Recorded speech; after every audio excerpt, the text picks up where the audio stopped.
Қайырлы күн, сіздермен бүгін өте дәмді стейк дайындаймыз.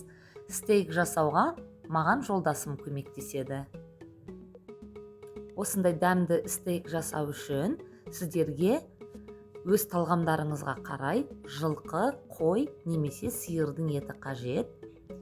Арнайы кесілген стейк етін осылай әбден ұрғылап жұмсартып аламыз. Жұмсарған стейктің етін енді маринадтауға кірісеміз. Ол үшін бізге арнайы кішігірім ыдыс және де осы ұрғыланған еттер қажет. Бұл еттердің мариновкасы өз талғамдарыңызға қарай болуы мүмкін. Ал енді мариновкаға қажет бізге тұз, қара бұрыш, кориандр, терияки және лимон. Қара бұрышты стейктің екі бетіне де сеуіп аламыз және де екі бетіне де аздап тұз себеміз. Тұзды көп қылып жібермеңіздер, өйткені басқа приправаларда да тұз болуы мүмкін. Және де өз талғамдарыңызға қарай басқа приправаларды да қоссаңыздар болады.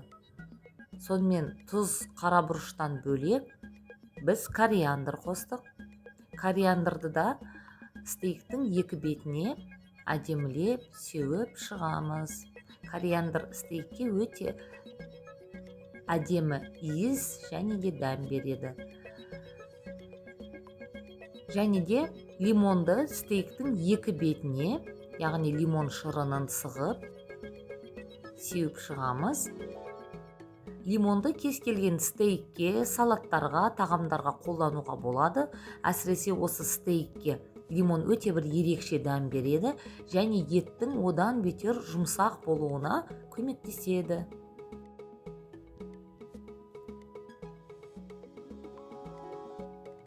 Лимон шырынын әбден сығып жағыңыздар және де соус терияки. Соус териякиді стейкті қуырып жатқан кезде қолдануға да болады, бірақ біз мариновкаға қолдандық. Стейктің бетіне осы терияки соусын щеточкамен әбден жағамыз. Стейктің барлық жеріне жағылуы тиіс және алдында қолданылған приправа, тұз, қара бұрыштардың осы териякимен араласып жағылуына осы щетканың көмегі тиеді. Стейктің барлық жеріне жағып шығамыз. Және де дайын болған, мариновкасы дайын болған стейкті жарты немесе 1 сағатқа салқын жерге бетін салафанмен, пищевой пленкамен жауып қойып қоямыз.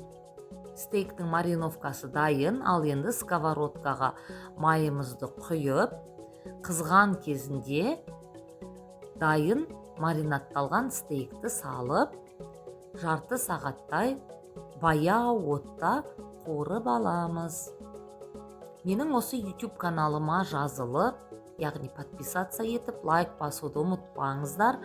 Бұл стейк өте сочный болады, менің рецебіммен жасап көрсеңіздер болады.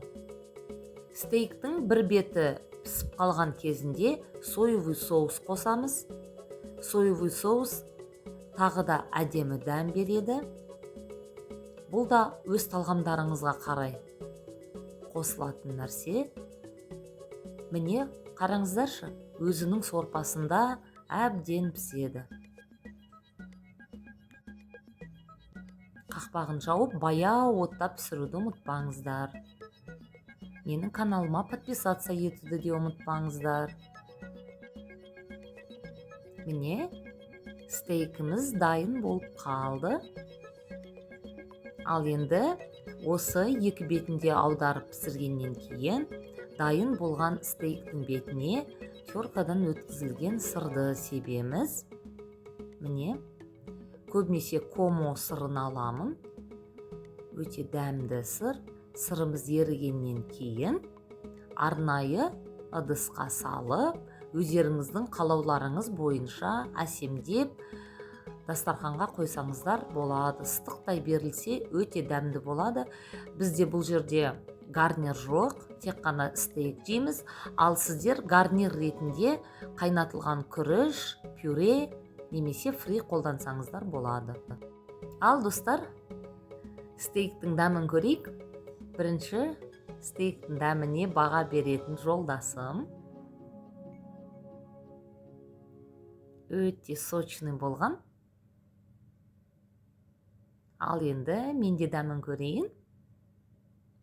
Өте дәмді, сочный, және ет өте жұмсақ болған, достар.